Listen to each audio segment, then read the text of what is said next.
Gündə neçə saat yürüyüş kifayətdir deyən insanın qidalanması bu sualdan öncə gəlməlidir.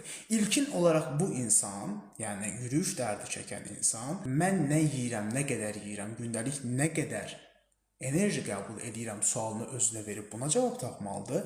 Həmin o enerjiyə uyğun şəkildə də hərəkət, fiziki aktivliyi düşünməlidir artıq. Mən sizin gün ərzində nə qədər enerji qəbul etdiyinizi bilmədiyim halda neçə saat yürüyüşün kifayət olduğunu da deyə bilmərəm. Bəlkə siz oturursunuz belə qəşəng yemək yeyirsiniz və 10 saat yürüyüş etsəz belə siz həmin o yediyiniz, qəbul etdiyiniz enerjini sərf edə bilməyəcəksiniz. 10.000 addım, 10.000 addım deyirlər. Cəmi 250 kalori təxmin olaraq yandırır. 10.000 addım, 250 kalori. 250 kaloridə bir dənə şokolad var, Alpengol şokoladı. O tən yarıdan bölürsünüz, bir dənə çayla içirsiniz, 250 kalorini alırsınız. Bəlkə biraz daha çox. 10.000 addımda 2 saata xərcləyirsiniz.